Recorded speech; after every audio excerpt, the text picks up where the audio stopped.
કપરાડા તાલુકામાં ધોધમાર વરસાદને કારણે કોલક નદીમાં પૂર જેવી પરિસ્થિતિ સર્જાઈ। નદીનો ધસમસતો પ્રવાહ પસાર થઈ રહ્યો હોવા છતાં પણ એક વ્યક્તિએ જીવને જોખમમાં મૂકી કોઝવે પસાર કરતા અધવચ્ચે જઈ અને વ્યક્તિ પર પાણીમાં પડી ગયા અને નદીના પ્રચંડ પ્રવાહમાં ફસાયા બાદ તેઓને જીવના જોખમે યુવક અને મહિલાએ બચાવી લીધા।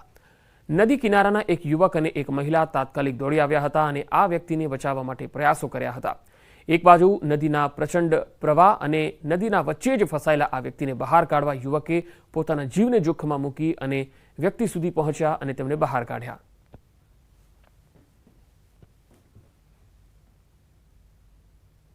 તો કપરાડાના દહીખેડ ગામમાં નજીકથી પસાર થતી વાંકી નદીમાં ધસમસતા પાણી આવી ગયા। પાણીએ કિનારો વટાવતા બુરવડ ફતેપુરા પીપરોની તરફ જતા માર્ગ પર આવેલ લો લેવલ કોઝવે પર પાણી ફરી વળ્યા હતા। આમ વાંકી નદીમાં પાણીનો પ્રવાહ વધી રહ્યો હોવાથી બંને તરફના ગામોનો સંપર્ક કપાઈ ગયો। વલસાડ જિલ્લામાં આજે ભારે વરસાદને કારણે જિલ્લામાં 21થી પણ વધુ રસ્તાઓ બંધ થઈ ગયા હતા।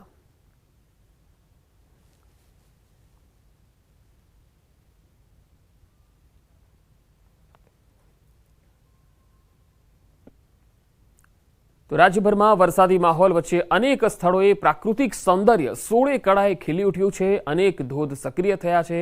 તાપી જિલ્લાના સોનગઢ તાલુકાના જંગલોમાં જાખરી નદી પર આવેલો ચિમેર ધોધ સક્રિય થયો। અંદાજે 300 ફૂટ ઊંચેથી પડતો ચિમેર ધોધ ચાલુ વરસાદી સિઝનમાં પહેલીવાર સક્રિય થતા ધોધનો સુંદર નજારો જોવા મળ્યો।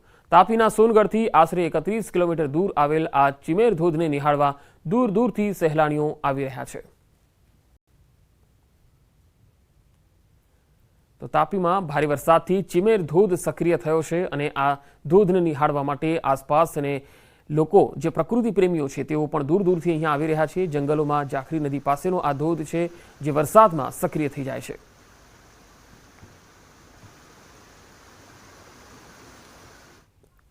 કેન્દ્રીય નાણામંત્રી નિર્મલા સીતારમણ આજે દેશનું બજેટ રજૂ કરવાના છે। આ વખતે બજેટમાં ખેડૂતો માટે મોટી જાહેરાતો થાય તેવી શક્યતાઓ વ્યક્ત કરાઈ રહી છે। આ બજેટ મોદી સરકારના ત્રીજા કાર્યકાળનું પહેલું બજેટ હશે, જેને લઈ સામાન્ય લોકો મોટી આશાઓ સાથે જોઈ રહ્યા છે। ખેડૂતોથી લઈને નોકરિયાત મહિલાઓ, જવાનો, સરકારી કર્મચારીઓને નાણામંત્રી નિર્મલા સીતારમણની નવી જાહેરાતોને લઈ આશા અપેક્ષાઓ છે, જેમાં મધ્યમ વર્ગને ટેક્સમાં છૂટની ભેટ મળી શકે છે તો નોકરિયાત વર્ગને ઇન્કમ ટેક્સમાં ઘટાડા તરીકે મોટી રાહત આપી શકે છે।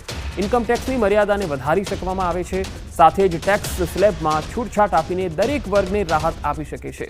આવી જ રીતે કૃષિ ક્ષેત્રે વિકાસલક્ષી યોજનાઓ જાહેર થઈ શકે છે। ખેડૂતોને ઉત્પાદનનું યોગ્ય મૂલ્ય મળે તે માટે એમએસપીની ખામીઓ દૂર કરી શકે છે। યુવાનો અને રોજગારી માટે પણ બજેટમાં કોઈ જાહેરાત થઈ શકે છે।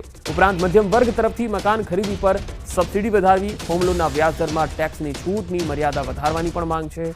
આ સિવાય શિક્ષણ, હોસ્પિટાલિટી, ઓટો સેક્ટરમાં પણ જાહેરાતોની સંભાવના છે। નાણામંત્રી નિર્મલા સીતારમણ સતત 7મી વખત બજેટ રજૂ કરવાના છે, જે રેકોર્ડ બનાવી શકે છે।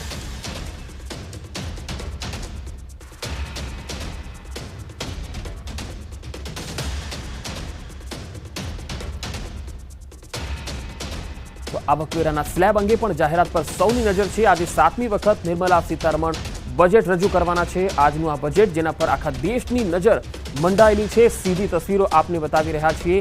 કેન્દ્રીય નાણામંત્રી જે છે એ બજેટ રજૂ કરવા માટે આજે રવાના થઈ રહ્યા છે સંસદ ભવન તરફ અને તેમના જે તેઓ આજે જ્યારે બજેટ રજૂ કરવાના છે ત્યારે તેમના પટારામાં શું નીકળશે, ખાસ કરીને દરેક વર્ગના જે લોકો છે તેમના માટે કઈ કઈ જાહેરાતો હશે તેને લઈને આખા દેશની નજર આજે આ બજેટ ઉપર છે અને આ 7મું બજેટ તેઓ રજૂ કરવાના છે તેમના કાર્યકાળનું। નિર્મલા સીતારમણ 7મી વખત આ બજેટ રજૂ કરવાના છે ત્યારે આ બજેટમાં ખેડૂત વર્ગ માટે, યુવાઓ માટે, મહિલાઓ માટે આ તમામ કૃષિલક્ષી જાહેરાતોને લઈને પણ સંભાવનાઓ વ્યક્ત કરાઈ રહી છે કે અહીંયા આ બજેટમાં ખાસ મોટી જાહેરાતો હશે।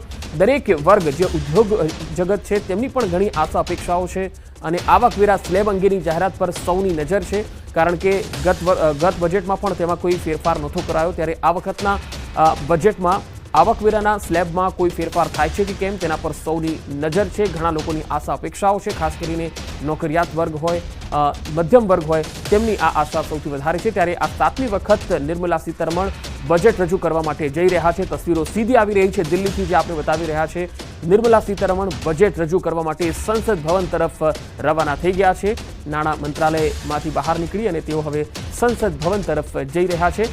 તેમના બજેટમાં આજે સૌની નજર છે કે તેમના બજેટમાં દરેક ક્ષેત્ર માટે કંઈક ને કંઈક સંભાવનાઓ, ખાસ આશા અપેક્ષાઓ જે છે એ કેટલી પરિપૂર્ણ થાય છે એ પણ જોવાનું મહત્વનું બની રહેશે. ખેડૂતો, મહિલાઓ અને યુવાઓની ઘણી આશા અપેક્ષા છે આ બજેટ ઉપર અને દેશના ગ્રોથ માટે આ બજેટ ખૂબ જ મહત્વપૂર્ણ સાબિત થશે.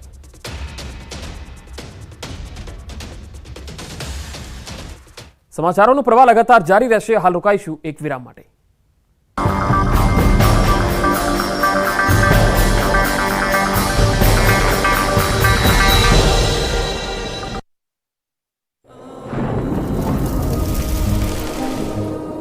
જળવાયુ પરિવર્તનનું જોખમ આપણા દરવાજે પહોંચી ગયું છે.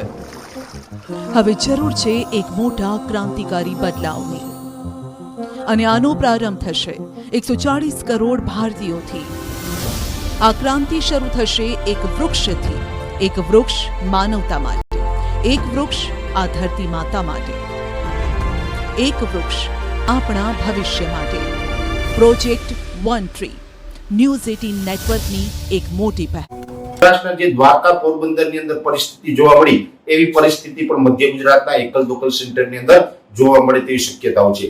ઉત્તર ગુજરાતના જે તમામ સેન્ટરો છે જેમાં અરવલ્લી હોય, સાબરકાંઠા, બનાસકાંઠા, પાટણ, મહેસાણા આ તમામ વિસ્તારોમાં પણ 22 જુલાઈથી લઈને 26 જુલાઈ દરમિયાન સારા વરસાદો નોંધાશે. ઉત્તર ગુજરાતમાં પણ કદાચ 1-2 સ્પેલ ભારે થઈ જશે. ઓલ ઓવર જોવા જઈએ તો રાજ્યની અંદર સાર્વત્રિક વરસાદનો રાઉન્ડ ચાલુ છે. હવે જે 16 જુલાઈથી ચાલુ થયો છે એ આજે 22 જુલાઈ સુધીમાં અનેક વિસ્તારોની અંદર એ વરસાદનો લાભ મળ્યો છે અને હજી 22 થી 26 જુલાઈ સુધીમાં પણ રાજ્યના અનેક વિસ્તારોની અંદર વરસાદ થશે. જેમાં ખાસ કરીને અત્યારે આ બંગાળની ખાડી તરફથી જે સિસ્ટમ આવી છે આ સિસ્ટમનો લાભ મધ્ય ગુજરાત તથા ઉત્તર ગુજરાત અને ઉત્તર સૌરાષ્ટ્રના ભાગોને વધારે મળે તેવી શક્યતાઓ અમે માની રહ્યા છે. એટલે આવનારા 4 થી 5 દિવસ સુધી હજી રાજ્યની અંદર વરસાદી માહોલ જોવા મળે તેવી પૂરી શક્યતા હાલ અમને દેખાઈ રહી છે. સુરત પોલીસની સરાહનીય કામગીરી સામે આવી. રવિવારે પડેલા સામેલાધાર વરસાદમાં શહેરમાં જળબંબાકારની સ્થિતિ હતી. રસ્તાઓ પર નદીઓ વહેતી થઈ હતી. અનેક નગરજનો આ વરસાદી પાણીમાં અટવાયા હતા. તે સમયે પોલીસે માનવતા પ્રથમના વાક્યને ચરિતાર્થ કરી બતાવ્યું.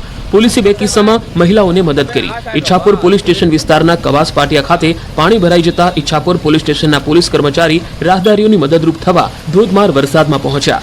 વરસતા વરસાદમાં છત્રી લઈને મહિલાઓને સુરક્ષિત રીતે રસ્તો પાર કરાવ્યો હતો.